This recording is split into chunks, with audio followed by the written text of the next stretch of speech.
Be be Fatima رضی اللہ تعالی عنہا کہ یہ شہزادے یہ سرکار صلی اللہ تعالی علیہ وسلم کا خاصہ ہے، خصوصیت ہے، ورنہ نسل باپ سے چلتی ہے، میرے آقا کی نسل بیٹی سے چلتی ہے، کہ میرے آقا تو مالک الاحکام اللہ کے محبوب ہے، تو اس لیے وہ سید ہے، وہ انسان ہی ہوتا ہے، جنہیں بھی سید نہیں ہوتا، نہ کوئی پرندہ نہ جانور نہ چرندہ، تو یہ ایسے ہی بس وہ کتاب نسواں کی بات ہے، عورتوں کی باتیں، یا یوں سمجھو کہ افواہیں ہیں۔ میں بھی بچپن سے سنتا رہتا ہوں کہ کبوتر سید ہے، طرح طرح کے اس کے بارے میں لوگ حکایات کو بیان کرتے ہیں، تو ایسا نہیں ہے، کبوتر حلال جانور ہے، اور اس کے لیے سید کی اصطلاح جو ہے یہ شرعی اصطلاح نہیں ہے، ایک عوامی تصور ہے جو کہ شریعت کے مطابق نہیں ہے، اس لیے اس کو سید نہ کہا جائے۔ واللہ تعالی اعلم ورسولہ اعلم عز وجل وصلی اللہ تعالی علیہ وآلہ وسلم۔ صلوا علی الحبیب صلی اللہ تعالی علی محمد۔ تو پھر حضور کوے کی بیٹ کے بارے میں بھی ارشاد فرما دیجیے۔ کوے کی بیٹ ناپاک اور نجاست خفیفہ، کوے کی بیٹ نجاست خفیفہ ہے، کوا، چیل، شکرا، باز، اس کا قاعدہ نوٹ کر لیے، جس پرندے کا گوشت حرام ہے، خواہ شکاری ہو یا نہیں،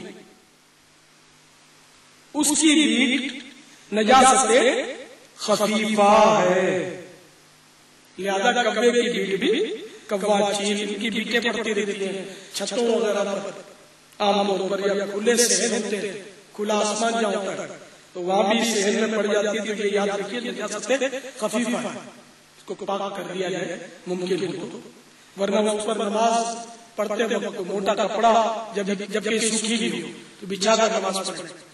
واللہ تعالی اعلم ورسولہ اعلم عز وجل وصلی اللہ تعالی علیہ وآلہ وسلم۔ صلوا علی الحبیب صلی اللہ تعالی علی محمد۔ مدینہ جب آنکھوں کے سامنے بیٹ نہ گرے تو یہ کیسے پتا چلے گا کہ یہ کوے کی بیٹ ہے یا کبوتر کی بیٹ ہے؟ اس کا جزیہ میں نے پڑھا نہیں، البتہ مفتی اعظم پاکستان وقار الملت حضرت مفتی وقار الدین علیہ رحمت اللہ المبین کی صحبت میں نے کافی وقت گزارا الحمدللہ، تو ان سے یہ سوال میں نے کیا تھا اتفاق سے آج کے ساتھ، تو انہوں نے فرمایا تھا کہ جہاں جو پرندے اڑ رہے ہوتے ہیں وہ اسی کی مانی جائے گی۔ اب جیسے کوے، چیل نظر آ جاتے ہیں کہ یہاں اڑتے رہتے ہیں، تو اب جو بیٹ نظر آئی تھی ان کی شمار ہوگی، اور اگر کبوتر وہاں پائے جاتے ہیں تو کبوتر کی شمار ہوگی۔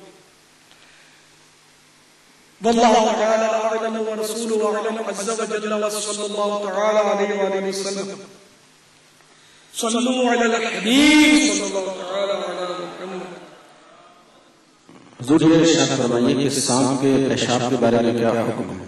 سانپ کا پیشاب نجاست غلیظہ، سانپ کا پخانہ بھی نجاست غلیظہ، اس جنگلی سانپ اور مینڈک کا گوشت جن میں بہتا خون ہوتا ہے، اگرچہ ذبح کیے گئے ہوں، یوں ہی ان کی کھال اگرچہ پکا لی گئی، پکانا نے سکھانا نہ کہ چولہے پر چڑھا دینا۔ واللہ تعالی اعلم ورسولہ اعلم عز وجل وصلی اللہ تعالی علیہ وآلہ وسلم۔ صلوا علی الحبیب صلی اللہ تعالی علی محمد۔ مدینہ حضور ابھی آپ نے کتے کو ذبح کرنے کے بعد اس کے گوشت پاک ہو جاتا ہے یہ ارشاد فرمایا، تو اب یہ ارشاد فرمائیے کہ مینڈک کو ذبح کیا جائے یا سانپ کو ذبح کیا جائے تو اس کے گوشت کا کیا حکم ہوگا؟ کیا یہ بھی پاک ہو جائے گا؟ دراصل مینڈک اور سانپ کو ذبح نہیں کیا جاتا ہے، وہ جانور کو ذبح کیا جاتا ہے، اس میں بھی صورتیں ہوتی ہیں، تو اس جنگلی سانپ اور مینڈک کا گوشت جن میں بہتا خون ہوتا ہے اگرچہ ذبح کیے گئے ہیں نجاست غلیظہ، یوں ہی ان کی کھال چاہے سکھا لی گئی ہو، پکا لی گئی ہو، نجاست غلیظہ ہے۔ واللہ تعالی اعلم ورسولہ اعلم عز وجل وصلی اللہ تعالی علیہ وآلہ وسلم. صلوا علی الحبیب صلی اللہ تعالی علی محمد. حضور سنا ہے کہ چھپکلی کو مارنا ثواب ہے. اگر کسی نے چھپکلی کو مارا، اس کا خون دیوار پر لگ گیا تو کیا یہ پاک ہوگا؟ چھپکلی اور گرگٹ کو مارنا ثواب ہے. آپ نے بالکل درست سنا، کیونکہ یہ ان کو حدیث پاک میں چھپکلی کو فوائد کہا گیا، اور گرگٹ جو ہے نا یہ گستاخ رسول ہے. جب ان مانوں کا گستاخ رسول ہے، اگر یہ مکلف نہیں ہے، لیکن اس کی بدبختی ہے کہ جب نمرود نے آگ سلگائی تھی سیدنا ابراہیم خلیل اللہ علیہ نبینا وعلیہ السلام کے لیے، تو اس کو یہ پھونکتا تھا، پھونک مارتا تھا. تو چھپکلی کو یہ گرگٹ میں سمجھو چھپکلی کی فیملی کا یہ جانور ہے جو اس سے تھوڑا بڑا ہوتا ہے اور رنگ بدلتا ہے. یہ تو مشہور معاملہ ہے کہ فلاں تو بھائی گرگٹ تیرے رنگ بدلتا رہتا ہے. تو حدیث پاک میں ہے کہ چھپکلی کو ایک وار میں مارو گے، ان مفہوم ہے، ایک وار میں مارے تو سونے کی، دوسرے وار میں مارے تو اس سے کم، تیسرے میں مارے تو اس سے کم. اللہ القیاس، جتنے زیادہ وار ہوں گے تو نیکیاں کم ہوتی چلی جائیں گی. تو اس کو تو ایک ایسا بھرپور وار مارا جائے کہ ایک ہی وار میں اس کا کام تمام ہو جائے تو سونے کی ملتی. اب رہا اس کا خون، تو چھپکلی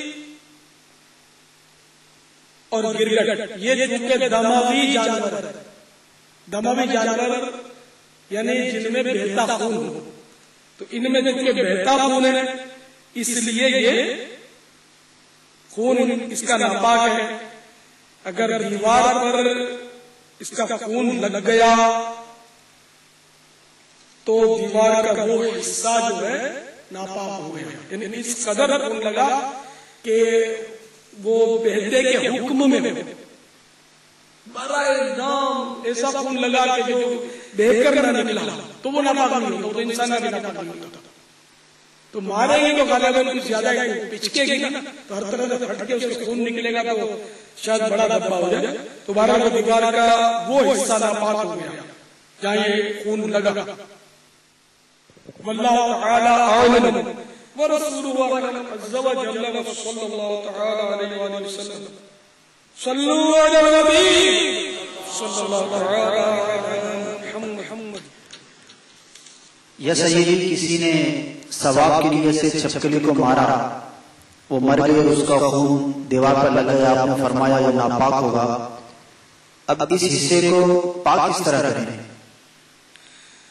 زمین ہے، دیوار ہے،